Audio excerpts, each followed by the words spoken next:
Hello, everyone. How are y'all doing today? You don't have to tell me, but you could just make a noise or you could not. So before we start, I want to give some access statements. I don't know as much about the space, so perhaps Dell'Antonio, do you have any access notes for the space? I do. I do. Do you want to start with online or should I start with the space?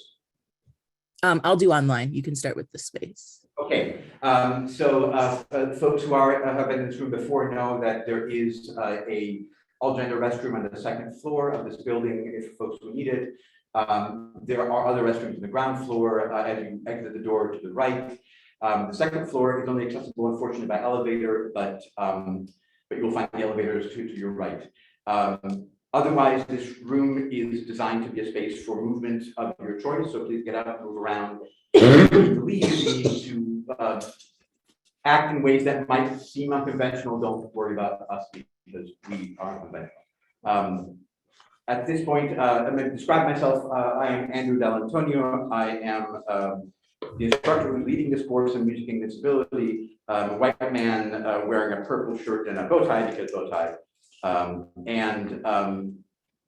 I will be mostly off camera, except for clearly my pants. My pants right now. But I'll try to not see my pants too much. I'm going to be mostly off camera to be able to help the Jazz with online things, and I will pass it to Jazz for other disability issues, our land statement, and then we'll pass it to Pat.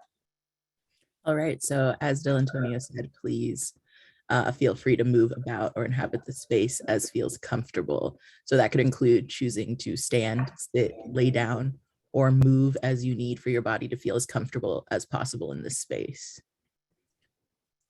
We ask that you stay mindful of COVID-19 safety practices to the best of your ability. If you're joining us today on Zoom, cart captions are provided. You have the option to access the captions both by clicking the CC button on the bottom toolbar and turning on captions directly through Zoom, or you can access captions through a separate website that will be dropped in the Zoom chat, if you would mind doing that, Professor Dell'Antonio. The ASL interpreter should be spotlighted. If you have any questions, concerns, or problems with accessibility or technology during the course of this webinar, please feel free to message me on Zoom or email me at my email, jazzyjbell@utexas.edu. I'm gonna, and I will get to you as soon as possible. I'll drop my email in the chat, and it might be a good idea for Zoom folks to save it just in case you get booted off so I can help you get back on. So I'm gonna drop that in chat really quick. Now I would like to read a land acknowledgement. People on Zoom may be joining us from different places. This land acknowledgement is for the land that UT is currently on. We recognize the Comanches, Apaches, Qualiotecos, the Caddo peoples, the Carrizo peoples, the Bidai, the Kiowa, the Wichita, the Tonkawa, and all other indigenous peoples and their descendants as the original inhabitants of this land. We acknowledge that the state and federal government has displaced and continues to displace indigenous peoples.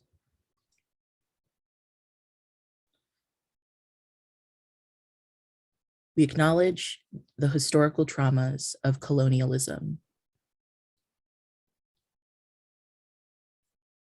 and we aim to honor and respect indigenous peoples, their sovereignty, cultures, customs, and beliefs. So this land acknowledgement was written by the Native American and Indigenous Collective, which is an agency of the Multicultural Engagement Center here at UT Austin.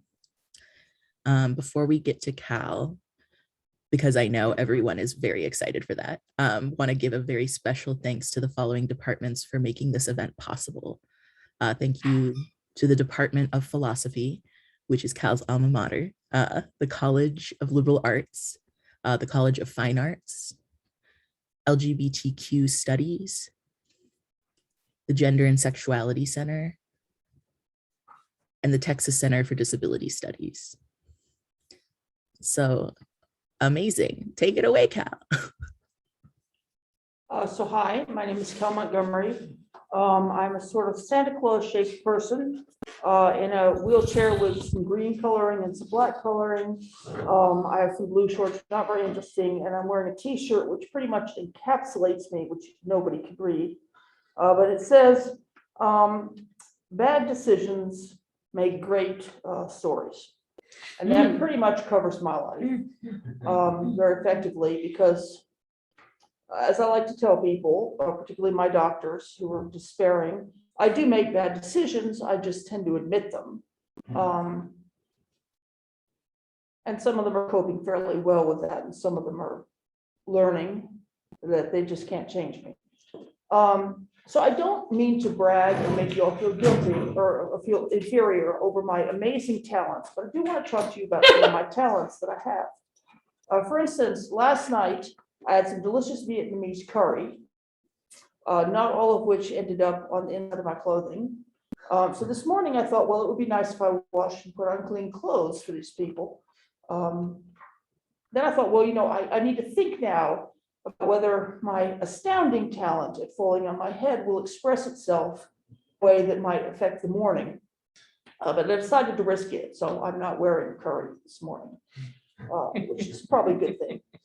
But this is now something that I need to think about, because this is one of my skills. I really impressed my doctors. They're always saying, have you recently fallen? And I say, well, what do you mean by recently? And they say, well, within the last 6 months. And I say, well, yesterday I fell, so probably. And they always get frustrated with that answer because they really want to write no, and I never let them write no because I just need to brag. Another of my several talents that people often underestimate, people will look at me and they'll notice that I have an external phone battery in my pants pocket, and I have a cord, and I think, well, Cal, that's really smart. This way you keep your phone charged. And it does, in fact, keep my phone charged, but that's not why it's there. It's because in the event that anybody ever invents a professional sport whose goal is to score points by getting cell phones into dogs' water bowls, I will be recognized as one of the greatest athletes of my generation. It's not my fault that sport has not yet been invented, but I'm hopeful. Also, I'll probably get a very nice uniform, and I'll probably be a celebrity of some sort, because I just have that kind of talent. But one thing I have discovered is that once you have dropped your cell phone in the dog's water bowl, you would like to get to that rapidly. And it generally works better if you can fish it out by pulling on a cord rather than diving first into the water bowl and expressing your other talent, which is falling on your head. Because then you're lying on your head in the dog's water bowl with a phone that doesn't work. And so you can't call the lovely fire department to come by and visit you and make your acquaintance.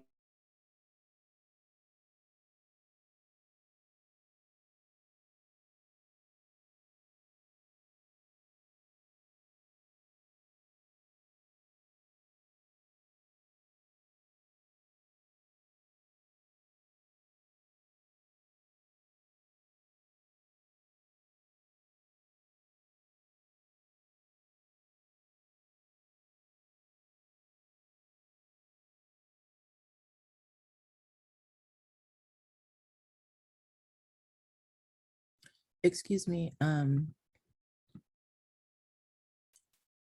don't know if folks in the room can hear me, but on Zoom we can't see or hear. Oh my.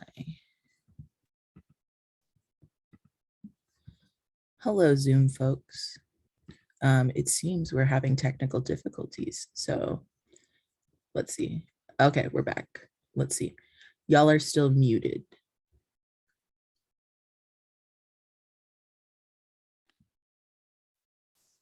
Hi. Go back. Yay. Okay.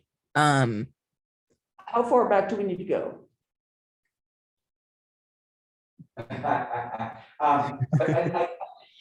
think you're in the middle of the nurse story. Can you rewind halfway through the nurse story? Okay, so she had banged on the door and she said, we're gonna start an IV in you. I said, I know. She said, we're gonna put potassium in you. I said, I know. She said, this is because we don't want you dying. I said, I know, that's because you haven't met me yet. And then she got very upset because apparently somehow I had managed to insult her. So she yelled at me for a while. But realistically, the fact is that most people don't want me to die until they've met me. And then not everybody wants me to die once they have met me. But in fairness, some do. But anyway, I really upset her, but she stopped banging on the glass and I stopped feeling like a gorilla in a zoo exhibit. So that was nice. But I'm really, really good at this. It's like I like to tell people, it's not that I don't have skills, it's just that I don't have resume skills. Because so far it's very hard to get people to pay you a living wage to put a cell phone in a dog's water bowl. But if that job ever becomes available, I will be able to make a good living. It's just that it hasn't become available yet. I'm also advocating for the creation of an industry for beta testing gravity. But nobody seems to want to do that yet. But again, I think that's really where my skills lie. And I think what this comes down to is that any one of us might, in the course of being human beings, which I assume most of us are, might want to, in some way, be slightly different than we are. For instance, I assume that many of you registered for this class did it because you want to be slightly different than you are. You might want to know more about music and disability, or you might want to be a person with more credits towards graduation. I know that motivated me in the case of a number of courses. You might have decided that Andrew Dell'Antonio was the coolest person alive, and that spending time with him, it might rub off on you. You might have registered for this class for any number of reasons, hoping to become a slightly different person than you were. Or you might want to be the sort of person whose parents do not nag them about how they don't take enough classes. There are different reasons, but you might want to be slightly different than you are. And you might seek to become slightly different than you used to be in a number of ways. You might read a book about it. You might talk to somebody who knows something about it. You might look at a video about how to get better at it. You might just practice it a lot. Or you might seek therapy.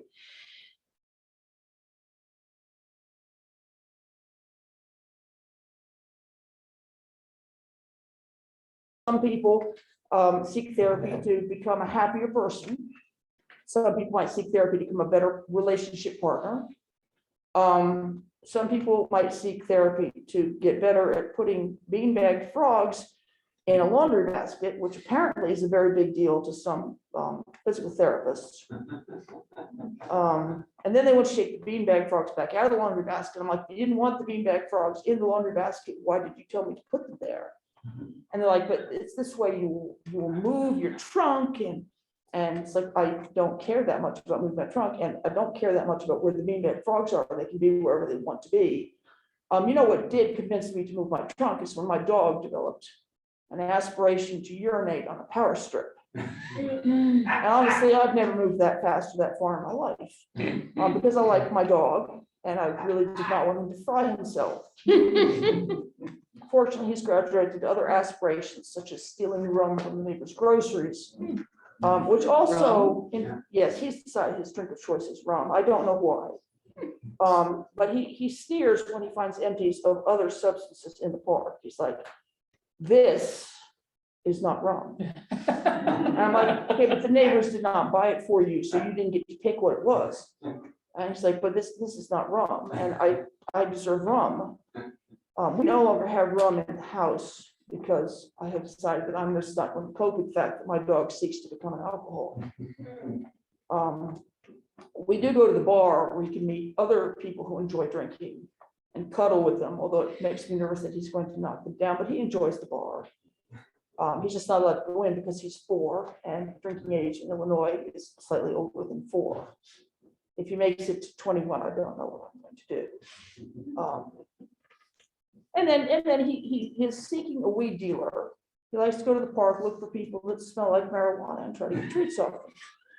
So my search for self-improvement has not generally involved therapy so much as trying to keep my dog from killing himself or from embarrassing me in front of the neighbors, who are very charming people, but they don't seem to understand much about disabled people because they keep going, look, it's a special helper dog. And I'm like, he is currently standing on my shoulder, humping my ear. What service do you think he is providing to me that I might need as a result of my disability? But I try not to say that to them because I don't want to be rude. But unfortunately, I am well known in my neighborhood because I'm the only one who walks a dog who's carrying a rum bottle that I can't get away from him. So you might legitimately seek therapy. You might seek something. I don't have anything against therapy. I personally do not like therapy very much. And then I will qualify that because one thing that my body is very good at is getting rid of all its potassium. I don't find this the most convenient skill because it turns out that potassium is needed to allow neurons to communicate with each other and keep your body doing such things as having a heartbeat. And I don't actually know how to have a good life without blood circulating in my body. And in fairness, I have not talked to the zombie community about how they do it. So like maybe there's a way, but I don't aspire to become a zombie. So I try very hard to have some potassium in my body. And I am perfectly happy to seek potassium repletion therapy, even though honestly, if you are ever looking for recreational intravenous drug, which I don't recommend that you do, but if you are, I do not encourage you to choose potassium because it's not a pleasant one. But I have a lot of experience with IV potassium because, of course, I pick the good drugs.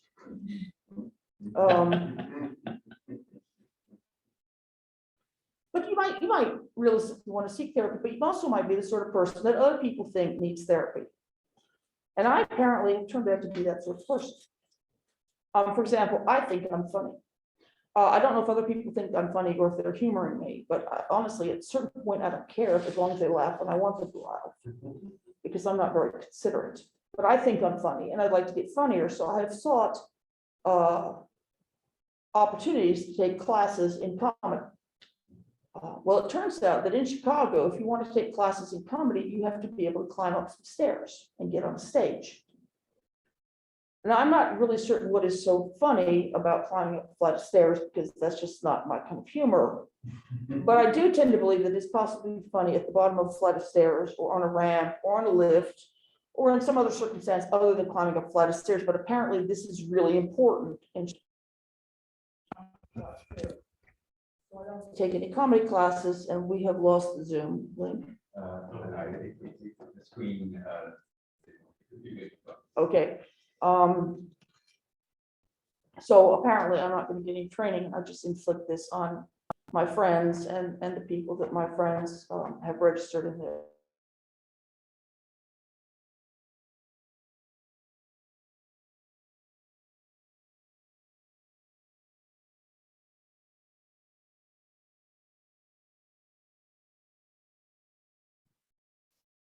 I don't know if folks can hear in the Zoom room. Now we once again cannot hear in the Zoom, in the in-person room, unfortunately. Technology.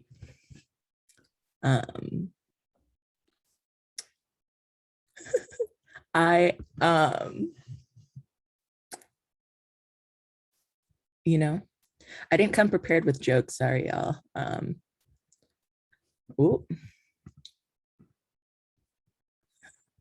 Let's see. Hopefully Cal will come back.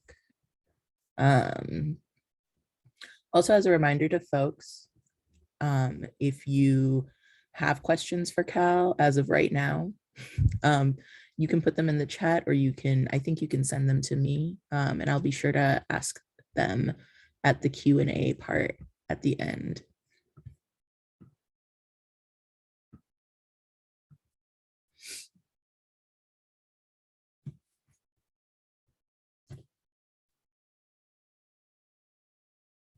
All right.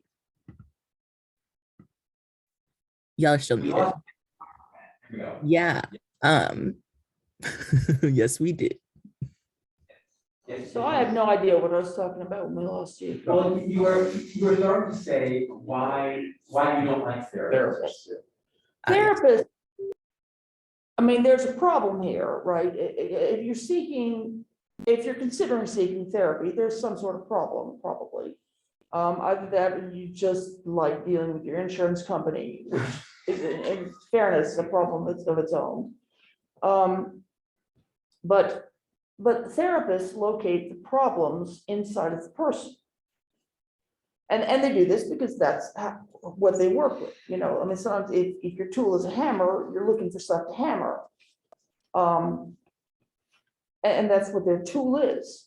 But there's a cost to that. There's a price to that. There's a price to viewing yourself as the problem. I remember somewhere in the mid-90s, I was in a Barnes and Noble, and I discovered a book by a guy named Michael Oliver called The Politics of Disablement. And Oliver is who's known in the United States, but he was applying theories developed by a guy who was originally from South Africa named Vic Finkelstein. And Vic Finkelstein turned it on its head. He said, you know, I'm sure there's people with, and they used a whole different language, which is part of why we in the United States do not understand them as a rule. But he said, you know, there's people with impairments, but what they call disability, but we call impairments disability. So the disadvantage, the failure to be fully able to participate in society is something that is imposed on top of our impairments. And I had grown up my whole life thinking the problem was that I was just defective. And all of a sudden I'm standing in this Barnes and Noble, because they did not have a co-op at that university. Standing in this Barnes and Noble, and I'm reading this, and it changed my world. I became a complete convert to the British social model. And then I understand there's a lot of criticism of the social model, and many of them are quite fair. But I have never seen it as a tool for explaining all of disability. I have seen it as a tool for refocusing from the individual to the society so that we can address society. And that's what interests me, is addressing society. That if the people and the society do not fit each other, like which one do you take as given? I remember getting a huge fight with people on Amtrak. And they said, your wheelchair is too wide for this door. And I said, no, this door is too narrow for my wheelchair. And they said, same thing. And I said, no, because if the problem is that my wheelchair is too wide for your door, then basically my wheelchair shouldn't be here. But if the problem is that your door is too narrow for my wheelchair, then maybe you should fix your door. And they're like, we can't fix the door. The train has been built. I said, well, I understand that, but still, like, it still matters. And I guess I was really annoying because eventually they gave up and said, fine, the door is too narrow for your wheelchair. I said, there you go. Because again, I'm very good at pissing people off and picking fights. That's what I'm good at. After I failed at, clearly was going to fail at being a housewife, which is what my parents hoped I would become. They thought maybe I could at least be a lawyer. I was very good at arguing. And then after that, they want to become a Delta sorority member, which they did not really understand my attempts to come out as trans male.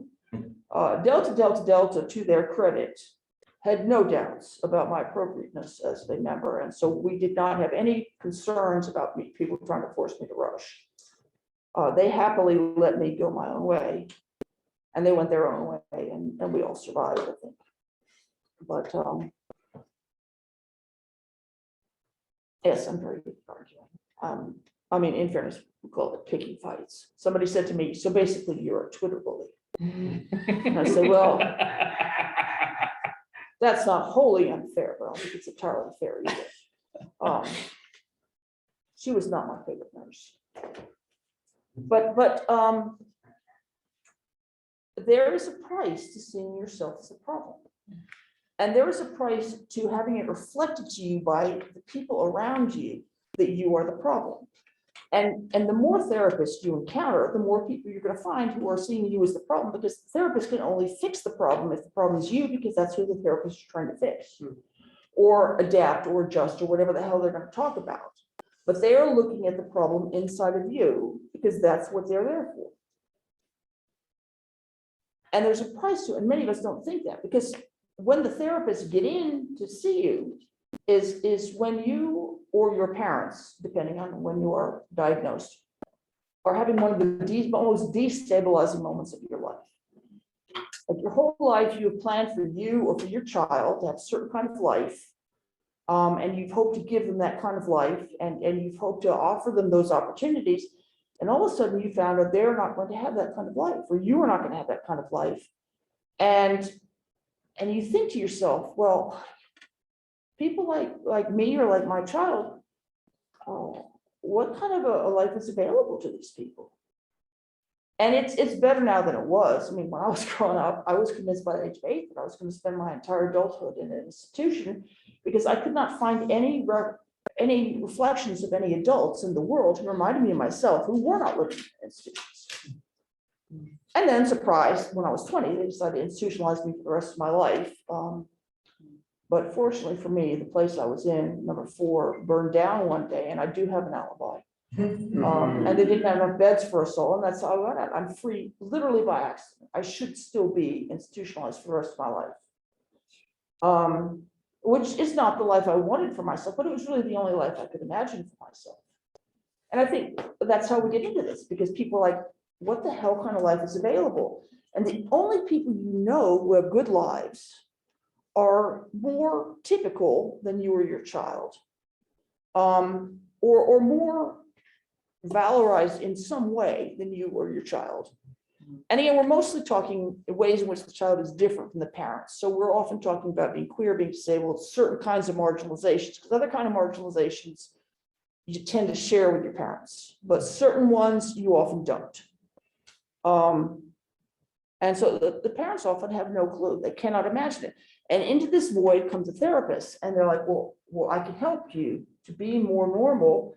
And that looks like the only path to a life that you might want or your child might want. And so you're like, okay, let's go with therapy. But what people don't get is the price to it, that we're paying for this. Because the reality is, we don't know how to give everybody in the world a good life yet. We don't know how to support everybody, but we know how to support a lot more people than most people know we do. We know how other people have successfully had a good life, or had a life that was at least better than they were raised to expect they were going to have. You know, we have some idea of how to get further for the next generation. But those are not the people that non-disabled people have heard their whole lives talk about disability. And those are not the people who come in at that moment of diagnosis. I managed to get myself, because I'm really freaking talented, stuck in a locked physical therapy unit once. And I don't even know how I managed to get a locked one. But it was a day program. It's like, apparently we were perfectly safe to wander around the city, but only after 3 o'clock. I used to pick fights then, but I had to be there because I needed other services you can only get by being there. And they had a speaker come in. The speaker said, you know, after you get out of here, one thing you might want to do is come back to this facility. It's a rehab hospital. And you could be in our research studies. And you might like that. For one thing, you would help us advance the field of rehabilitation science.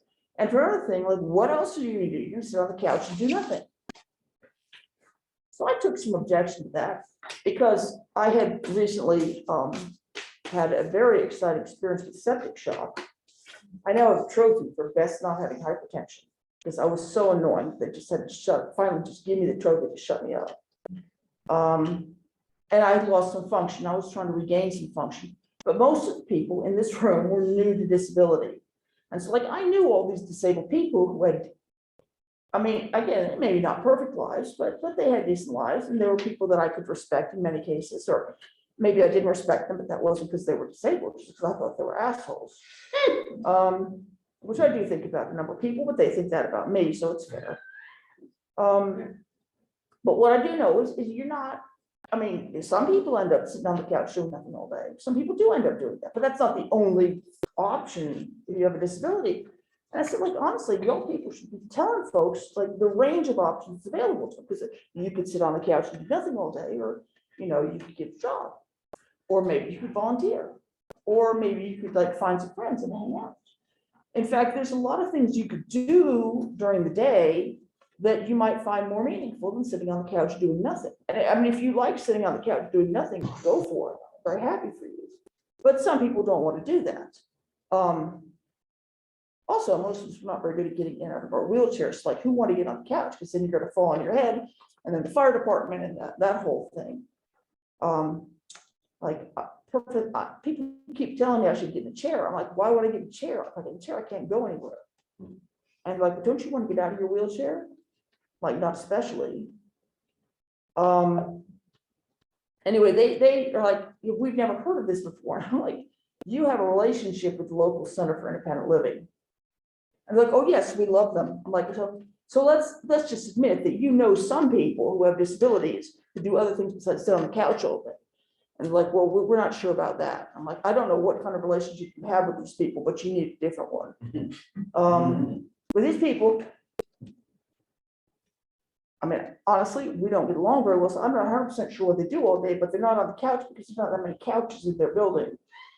So we know they're not sitting on a couch, or some of them might be, but not all of them.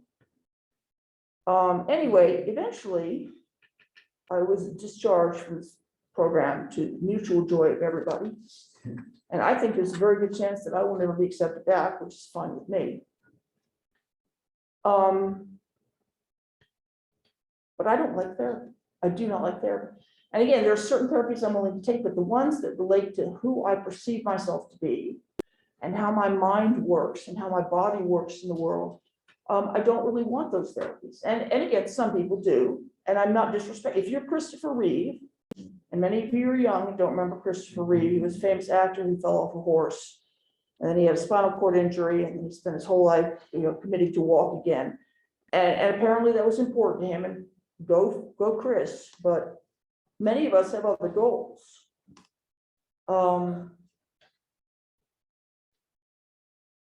And the other issue with therapy is that, I mean, if your goal is to just like be typical again, most of us are not going to achieve that, or we won't be the kind of people that keep getting referred to therapy in the first place.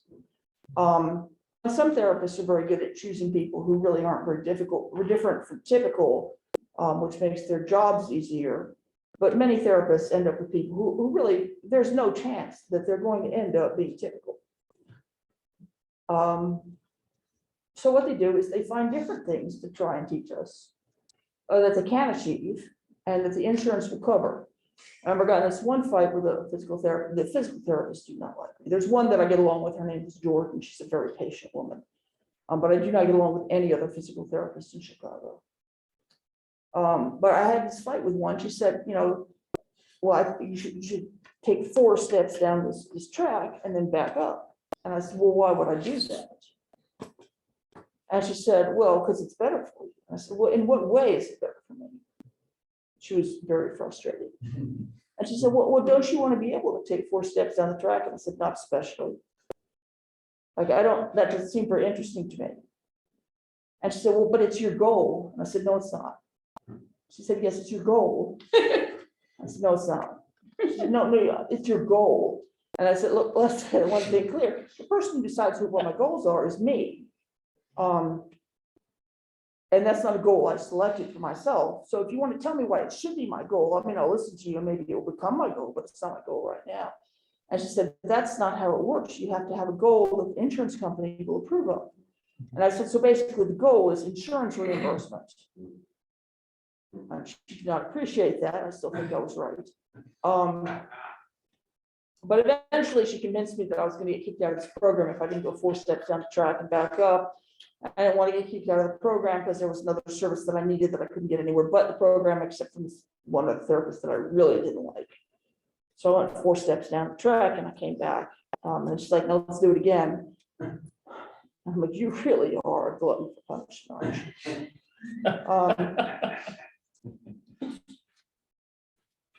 And she's like, but don't you agree that it'd be better to walk? And I'm like, well, all else being equal, sure. I enjoyed walking. I used to do things that I enjoyed walking, but honestly, it wasn't the walking, it was the getting places. And right now, it takes so much effort to get 4 steps down the track. Like, I'm not going to get to the 7-Eleven, and I really like 7-Eleven. They have 7-Eleven is my favorite part of America because they have Slurpees. I did not grow up my whole time here. So when I discovered that I could live in the country with Slurpees, I was like, this was after I got over my fascination with Toys R Us. So we can kind of see how my life went. But I like 7-Eleven. I'm very excited when I see a 7-Eleven because usually there's Slurpees inside. And frequently you can get them out at 7-Eleven and drink them, which I do like. And so like I used to walk at 7-Eleven and get Slurpees. Like it wasn't the walking that I was enjoying, it was the Slurpees, to be honest. And right now it takes so much effort to do anything physical. We will not discuss the recovery time from not falling on my head this morning when I put on my shirt. But it takes a significant amount of effort. So like, if I'm going to do this, there's other things I'm not going to be able to do. And I don't like walking that much. Now, maybe if I was a hiker, or if I really wanted to hike the whole Appalachian Trail or something, then walking would become really important to me. Because I don't really know how you hike the Appalachian Trail without figuring out how to walk. Or getting a way better wheelchair than I have. Because this one gets stuck if you just go on grass. We have learned not to go on grass. And in fairness, it's because I'm not a lightweight person. Lighter wheelchairs are less likely to get stuck in the grass, but also wider wheels. So like, I mean, you could go on the Appalachian Trail if you have the right wheelchair, which I don't have, or if you learn to walk, perhaps. But Appalachian Trail sounds great, but it doesn't sound that great to me. I would rather have a Slurpee, and I can get a Slurpee in a wheelchair. This does not make, it does not make the diabetes doctors appreciate me very much. But I've told them, honestly, at this point, it would be an achievement to live long enough to die of diabetes because the potassium is trying to kill me first. They don't find that a very positive attitude. Which is basically why I'm still getting diabetes treatment after 2 years. They also don't like it whenever they say my blood sugar's over 100 and I say extra credit.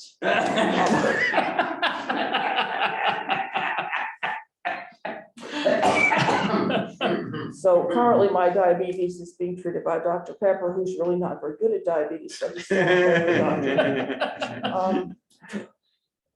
And honestly, nobody in the North gets that joke. You're like, he's on the second floor. They have Dr. Pepper, but you're like, I'm going to the second floor, which is where the food court is. And I'm going to see my favorite doctor, who is Dr. Pepper, who has an office in the subway. And they're like, really, what specialty is it? Like, for crying out loud, it's the food court. I'm talking about the Subway sandwich shop. And like, no, but Dr. Pepper, what specialty it is? And I'm like, you're hopeless. You do not understand my sense of humor. And this is one reason that doctors have to difficult time with me. But Dr. Pepper does not. I mean, in fairness, I treat him as if I were a vampire, so I don't know how he feels, but he does take my insurance. And the copays are usually quite affordable. That's true. Particularly at the Subway. There's other shops where the copays are higher, but the Subway is really a good place to see Dr. Pepper. People down here, they get that joke immediately all the time. That's because the North is different. It just is. I'm not saying it's worse, I'm just saying it's different.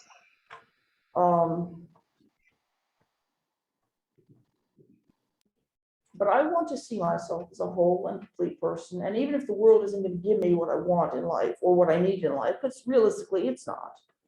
I'm 54 years old. I'm not going to get the things I need before I'm dead, which is an unpleasant thing to realize. But now we're working towards making the world better for younger people. Hopefully we'll get the things they need before they're dead. But even if the world is not going to give me the things I want and need, which again, in some ways it does, but in many ways it does not. I don't want to see the problems being made. There's a level to framing yourself in terms of deficits that exacts an enormous price. And my father has predeceased me, so we don't have much relationship now. My mother really has not gotten over the fact that I got out of the institution and has informed me that if I want a relationship with her, I need to live in a nursing home. And was fairly surprised when I did not find that to be a difficult choice. Although she really should, because she's kicked me out of her family before, and I was like, okay. She was shocked that time. It's like, okay, you should learn. I'm going to keep doing the same thing. But one advantage of not having a relationship with my family is that the people that most of us have to deal with that are heavily socialized see us as deficits, right? I mean, parents can be some of the most ableist people out there in the world, and it's not really their fault because they get heavily socialized at their most vulnerable moments to see their children that way. So I'm not blaming parents, like there's a reason for it, but they can be some of the most ableist people in the world. And it often comes from a place of love and wanting what is best for their child and thinking what is best for their child is to be as typical as possible. Whereas often what works better in the experience of people who've lived this is to see yourself as a whole and valuable person in need of accommodation, even if you're not going to get it. Even if you're not going to get it. But we raise our children this way. I mean, honestly, by the time you graduate from the University of Texas, which I assume some of you are seeking to do, although probably not you, Shelley. Someday. You've probably been through at least 17 years of the educational system. And the educational system is set up to support some people in some ways. And if you need a different kind of support, and if you're going to be disruptive enough, if you don't get it, to be honest, because if you fly under the radar, you can get away with it. You're just not going to get an education. But if you're disruptive enough, they require you to frame yourself in terms of deficits, or to have your parents frame you in terms of deficits. For example, and I don't know the University of Texas Disability Services Office, but I've been watching disability services since 1994, and this is pretty consistent. We don't look for how can we do a better job of teaching all students. We look for let's do it the way we've always done it, the way that's always worked for us. And these other people that we now have to let on campus, I'm sorry, are welcoming to campus. Right. Have got to come in and basically abase themselves in front of us and prove that they can't possibly survive unless we make some changes. Then we're going to make changes just only for them and then put all the barriers right back in place. Now, it can be hard to provide an inclusive classroom for everybody. It really can, particularly in a large lecture environment, because people have access conflicts and it can be hard. And I don't know what kind of education professors are getting now, but I got through 3 years of graduate school and I know what I got. It's like, here's your room assignment, here's the topic of your discussion section, good luck. I went in my first semester. We had a minor incident when the lights switched off in the middle of class. Turned out I did not know how to work the wind up lights. And so I'm trying to invent how to teach people. And I really didn't know. And so the obvious thing that most of us did was we did what worked for us. But here's the thing, the kind of people that end up in graduate school to become college professors are not actually typical of the kind of people that end up in classrooms as students. Right. And people say, teach the students you have, not the students you wish you had, but it's not even that. It's like you teach the students that you kind of halfway remember being. And we were not very typical students. I mean, I don't know, maybe you were, but I was not a very typical student. And they put up with my bullshit because I was regarded as bright. But I spent a lot of time sitting under tables. The reason that most of the philosophy department faculty knew me when I was an undergraduate is that I spent a lot of my free time studying in the stairwell. So as they went from floor to floor in the department, they would see me and they would eventually get used to the fact that I was going to be there. And I don't even know if all of them knew my name. I was very anxious some of them might come to this talk and then I would embarrass myself and them in front of them. But realistically, what they knew about me was that I like to sit in the stairs, which is not the most detailed knowledge of a human being, but I did like to sit there in the stairs, and that was true. I was just not a typical student. I remember they hired me as a grader one semester in logic. And okay, I really liked the professor. He was a great guy. he was not a talented freshman logic teacher. Day one, he goes into the class, he says, here's the textbook. I don't like the textbook. I'm now going to prove that the system I'm actually going to teach you is logically equivalent to the system in the textbook. And then he did that. And he and I were the only two people in the room who had a clue what the hell he was doing. Which is why they hired me, because the poor TA was trying to cope with the fact that he had no idea what was happening. And he was also supposed to teach these people because the professor was not teaching them much of anything. And I mean, I had a really interesting time, but realistically, that class was not designed for me to have an interesting time in. It was designed to provide students with education. Fortunately, graded on a curve, so a bunch of people still passed. I don't think they learned any logic. And I learned a great deal. And I think the TA still has PTSD because he saw me at a conference once many years later and sort of looked panicked. I don't really know him at all. He's probably a very nice person. He was just not equipped to teach under this particular individual. When I went and TA'd at my own graduate school, I tried very hard because I figured I have communication deficits that I know about, and I don't want my students to suffer. So let me figure out as many different ways to teach students as I could, and that actually turned out to work for them. But realistically, there was a lot of times the professor and I were the only two people in the room. Not the first semester. First semester I was working with this TA who was great, but the other two times, the other students were not trained in logic. And very often the professor and I were the only two people who knew what the hell was supposed to be being discussed. And honestly, there were moments when I wasn't sure the professor did, because some of the things that he said were completely wrong. And he used to go have these meetings with him and say, sir, when we grade this test, would you like us to give full credit for the answer that you put on the answer key, or the correct answer, or both? And that's a very awkward conversation to have with a professor. Fortunately, he didn't have like a horrible ego, so he's like, oh yes, well, if my answer is wrong, just correct it however is right. And I'm like, okay, well, we'll do that. I learned a great deal from the man because he was perfectly happy to let me do any part of his job that I wanted to do. So I was like, hey, I would like to write a final exam. Would you let me do that? And he's like, sure, I would like to have a date night with my wife. I think my students hated my guts because my first final exam that I ever wrote was a murder mystery in which the professor was murdered on the first page. Every problem was like a step towards solving it. And at the end, they had to figure out that I killed him.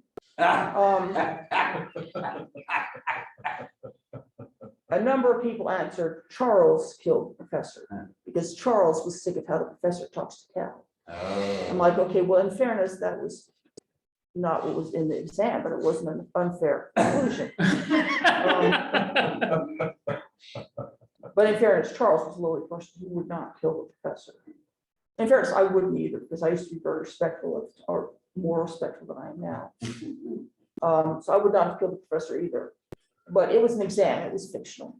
So I don't think the students, but I learned a great deal from this man because he was like, you know, and then on a couple of days, you'd forget to come to class. And I'd be like, you know, to the other table, would you like to take this? And they're like, not particularly. And I'm like, well, okay, I'm just going to go talk for 45 minutes about whatever the hell we're supposed to be talking about today. And like, I'm not going to be worse, which is possibly not the attitude the students need, but it's what I did.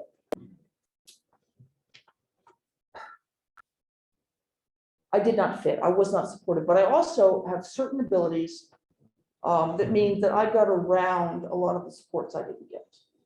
I was in my second year of college before I had a teacher who actually taught me much of anything. What I did was I would sit in the classroom 6 hours a day, sometimes thinking fairly uncharitable thoughts about the person in front of the room, to be fair. Sometimes thinking fairly uncharitable thoughts about my classmates, but quietly. And then I would go home at night and I would read whatever books they had given me, and I would read whatever I got out of the library, and I would teach myself enough of the curriculum to pass the tests. And I got away with that.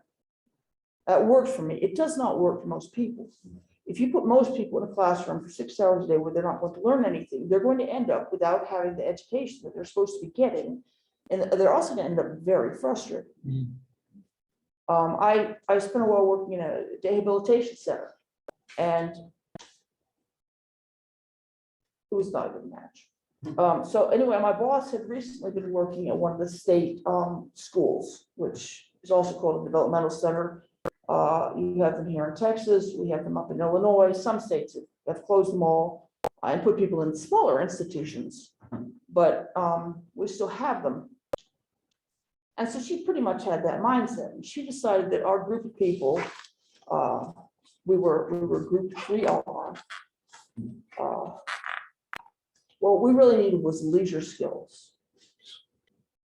Well, I have flunked out of every leisure skills class I have ever taken because my feeling is I don't want to learn leisure skills. I just want to have downtime in which I have fun, but that's apparently not an appropriate leisure activity. And I resent that I am forced to learn leisure skills that I don't like and don't care about in order to get downtime in which I'm required to do things I don't want to do because I don't think that's what downtime is supposed to be. So I have been unsuccessful at every attempt to learn leisure skills in my entire life. So she decided we're going to learn leisure skills. And she decided step one of learning leisure skills was, in fairness, this is pretty consistent across disability, was sitting quietly on the couch doing nothing. So every day she would turn off the overhead lights and people would line up on the couches. And we would practice sitting on the couches. Well, I mean, I knew what was going to happen. I don't know why she didn't know what was going to happen. The people in group 3R did not, as most part, speak. So we didn't have much witty conversation happening in our leisure school. We're just sitting on the couch doing nothing. And sooner or later, one of the cool people, you're not supposed to admit that you thought they were the cool people, but they were, would say, well, this is boring to themselves. And they would start a brawl. Which was not necessarily fun and certainly not for the people who usually got hit, but it was at least more interesting than sitting on the damn couches. So nobody could understand why group 3R had suddenly become so violent. And I knew why it suddenly became so violent because everybody was bored out of their minds and brawling was the most interesting thing we could think of to do. This is why I was not the team leader. Like they used to do potato art, and honestly, I think forcing adults to do potato art is ridiculous, but it's better than forcing them to sit on couches with the overhead lights off. Like potato art, there's something to it. I mean, you know, the potato art, like you cut the potato, you make it, but of course, nobody can trust it with a knife. So it's very hard to make potato stamps if you're not allowed to have a knife. And then, of course, we really were not supposed to give people knives after they started brawling, which in fairness is what our program had taught them to do. Although this was supposed to be because they were like violent, aggressive people. Aren't they violent, aggressive people? We're making sit on couches all day. Very boring. People in group 3R that did not get paychecks from in group 3R were really cool for the most part. We had one guy who managed to eat the choking chart. Wow. When I told you about the Heimlich maneuver, he ate it. Then we had a panic because nobody knew how to save him. I'm like, for God's sake, we're all taking first aid. We should not do this by now. And then nobody could tell if he did it on purpose because he was blind. And honestly, I'm like, for fuck's sake, he's just bored. He found something on the wall, he ate it. You know, if people are that bored that they're eating the Heimlich chart, we have a problem. And the problem is not that we no longer know how to do the Heimlich maneuver. Right. The problem is that we're boring people to the point that they're eating the chart. Yeah. I mean, shortly thereafter, I found a different job. Because I had the freedom to leave. I was one of the only people that did, and I just could not cope with this place. It's a horrible place. Fortunately for me, I have been considered too low functioning to like get services in places like that, but they'll put me in charge, which is a terrifying thing in and of itself. But I've done this too. I had leadership. I've had a lot of training. I had my first institution was down the road. It's Texas, Austin State Hospital. And when I was in the Austin State Hospital, I was regarded as female. So I was required to take this class. I don't know what they called it. It's basically a class in being a Texas lady.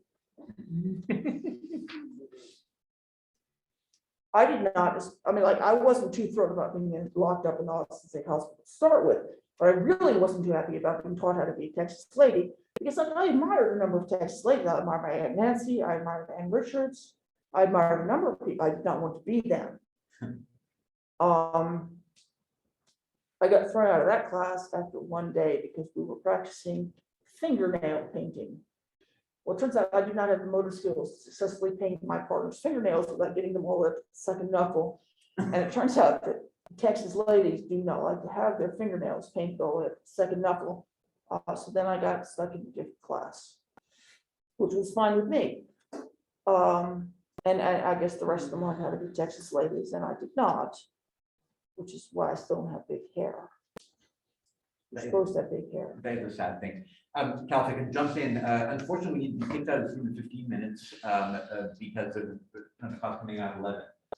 And I would love if there are folks either on Zoom or here in the room who have questions for Cal about big hair or fingernail polish or pretty much anything else. Or just comments about why doesn't he ever shut up? I mean, we're paying you to talk, so that's why you have to shut up.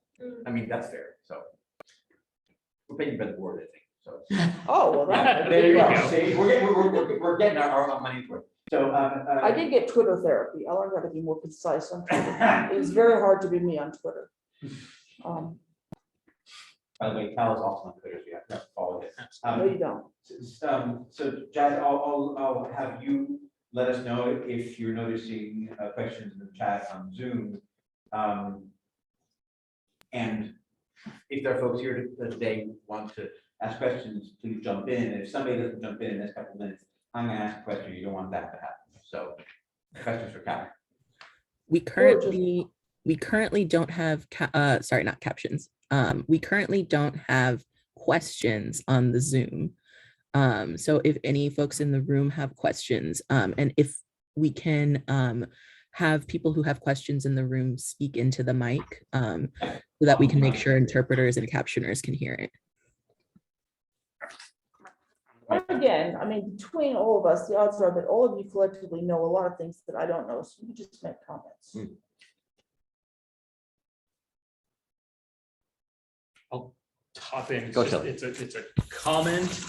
You always leave me with a soundbite that is going to just stay with me for a long time. And that phrase that you used, there is a price to seeing yourself as a problem, is something that absolutely resonates with me as a parent of a disabled child, as we think about as we continue to, and I think we've always rattled it around in the back of our head, but seeing it phrased so concisely is exactly like I'm putting that into my little quiver of arrows for the next time we go into a conversation with a care provider or with a school or something like that. Like that is so concisely and beautifully said about how I feel about how do I raise a kid to be confident and have self-worth. Like that's really beautifully said. I really appreciate it. Very powerful. And for me, hearing you discuss your experiences is almost like a little difficult because I feel like a lot of those things resonated with me, and those are things that I think a lot of us spend a lot of time consciously or subconsciously trying to forget or not think about all the time.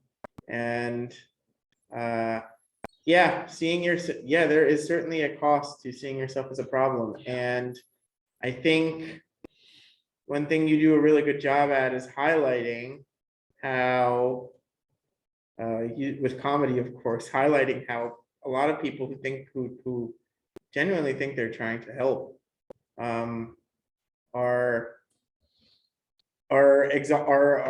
created or simply exhausting the person who they think they're doing a favor for. Yeah. Care management, in my own experience, and dealing with, being a blind person, right? Like care management, a lot of that historically and up until 2 days ago has been about is a combination of getting what I need to, you know, maintain stability, but also not being treated like a crisis case every time I go in to see a new doctor for something that's routine. Because at the end of the day, that costs you emotionally and in terms of your time. It's an enormous time drain. So I appreciate that. Thank And I you. wanted to say I appreciate that. I actually have to run because I need to TA and I need to proctor an exam, but thank you so much. Thank you very much. We have a couple comments in the chat.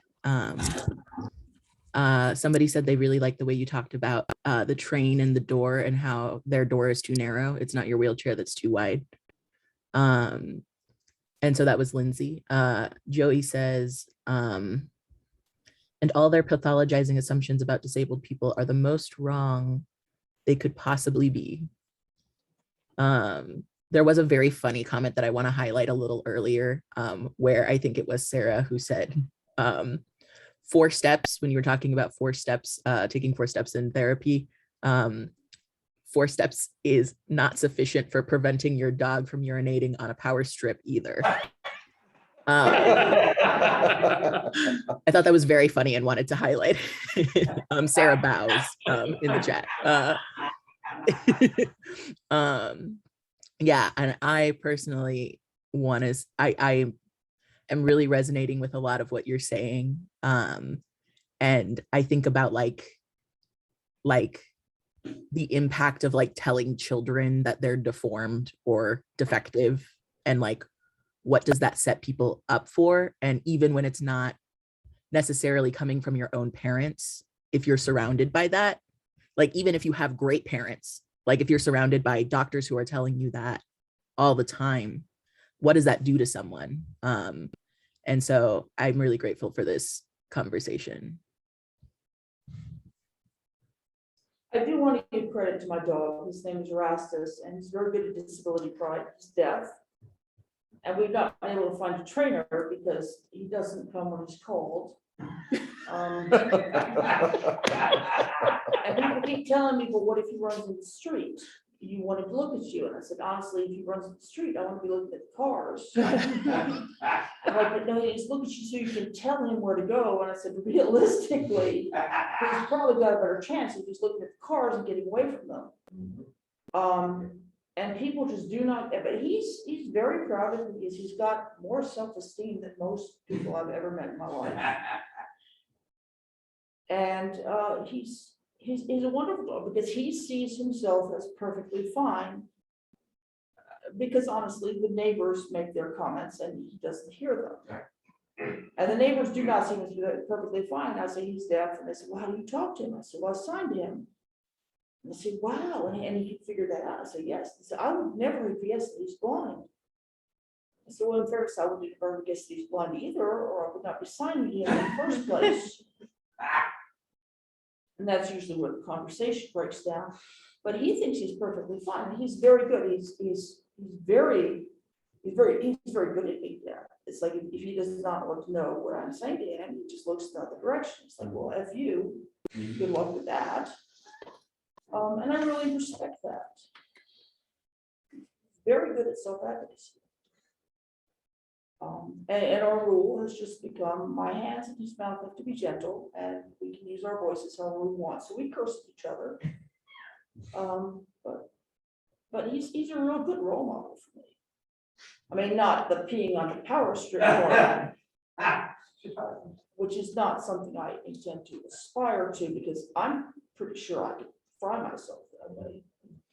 But he's in many ways a very good role model, and in other ways, he cares more about training than most people. But I did stop retrieving the toys he threw. Jonathan, jump in. This is Andrew. So I think you've really brought to the fore the question of how therapy focuses on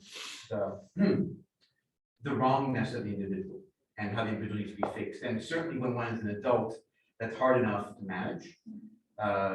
When one is a child, of course, legally, parents can decide whatever therapy their kids get. And the question of kids at least having a notion of why they're doing what they're doing. God willing, some sort of agency, because doctors, even, as a parent or if they were kids, I think doctors talk to parents, at least until the kid's a teenager, and even beyond that sometimes, which regardless of the kid's ability or disability is not very agency provoking, right? So the whole question of therapy, however imagined, is up to the parent, and very much often the child has no choice whatsoever. And so again, how do you frame it? How do you help parents understand that children need to have agency, even when they're 2 years old, whatever that means, even when they're 6 months old?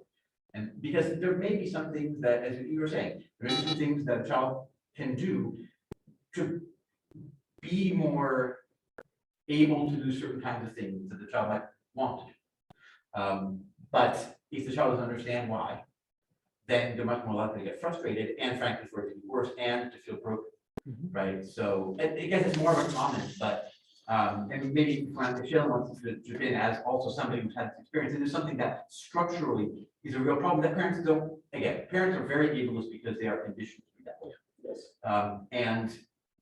And parents own their kids legally.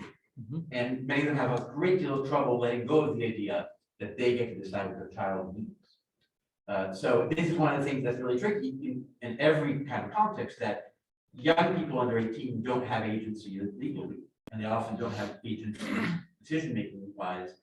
And that, of course, can have disability, but even otherwise, something to think about as a pedagogue. Yes, and then the school then pressures parents to get guardianship at 18. They're like, what they don't say is your child's going to lose all their rights, and they're never going to get them back. Like some people do, Jenny Hatch does, but like we know Jenny Hatch's name because that is so rare that you get the rights back.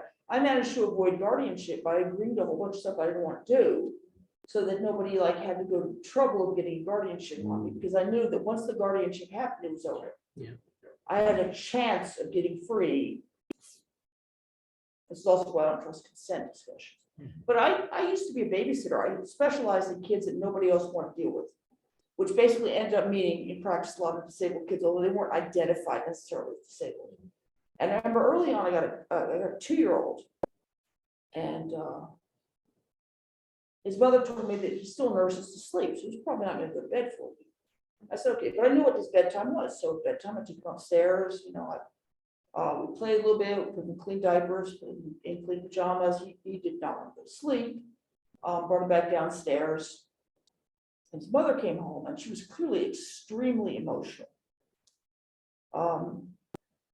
And she asked me to wait till she put him to bed. So I waited, talked off really fun. And I felt like, he'd been crying because he was very tired, and I wasn't successfully getting him to bed. I felt like a big failure, and I thought she was going to yell at me. And what she said was, I've never used a teenage babysitter before. She said, I've been using special education graduate students, and this is the first time I've ever come home and he's been in a clean diaper and pajamas. Wow. Because they say this is too hard. I'm like, well, I didn't notice that it was too hard. It just, like it's bedtime. Let's get clean diaper and pajamas on. That seemed like the reasonable thing to do. That's what you do when you're a babysitter. Yeah. But what I didn't know yet, and what I have tried to refuse to learn, is that it is too hard to provide disabled children with the same kind of respect and care that other people get. And okay, sometimes it legitimately is. Like it's very hard to provide disabled children with certain kinds of services because you just don't have the power to do it. But like honestly, pajamas, not that hard. And if you didn't want to put on pajamas, we wouldn't have put on pajamas, but he wasn't super into it, but like a lot of kids aren't super into it. But these people were getting paid 10 times what I was getting paid. Yeah. And they were the experts. They knew she couldn't put this boy in pajamas. Yeah. He was a great kid. Really quick. We have a couple of questions now in the Zoom. I'm going to start with this one first because we have 2 people who seemed like they were interested in this question. What tips do you have for people who are in therapy involuntarily and feel like they're being crushed by it? Survive. Like, do what you got to do to survive. And like, that's horrible advice to say to somebody. But realistically, I mean, I have been pretty horrifically abused in therapy. I'm not sorry this woman died. She experimented me on my memories. And what I realized was that a whole bunch of us locked up together all had the same memories. Like, what are the odds of that? And it turned out she was experimenting with recovered memories and implanted memories.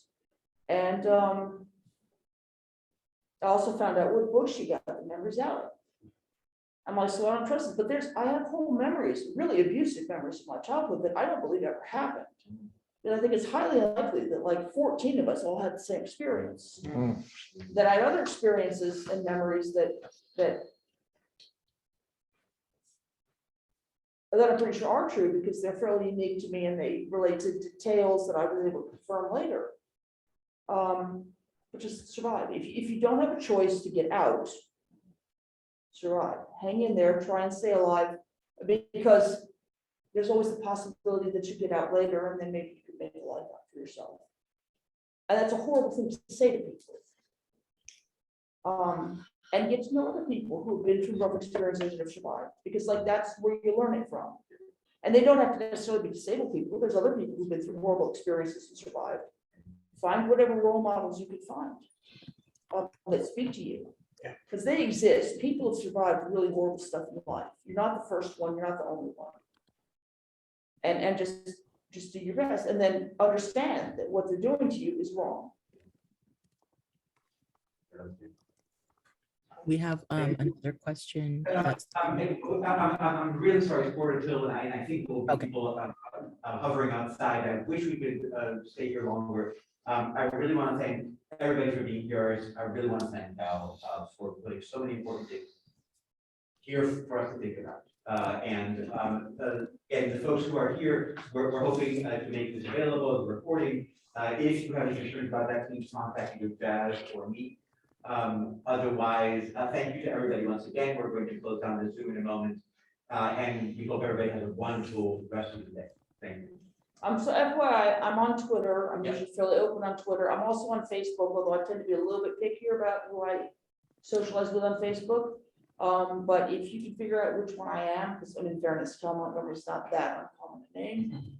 I think on Twitter, I'm Cal__ Montgomery. And then I don't remember why I'm on Facebook.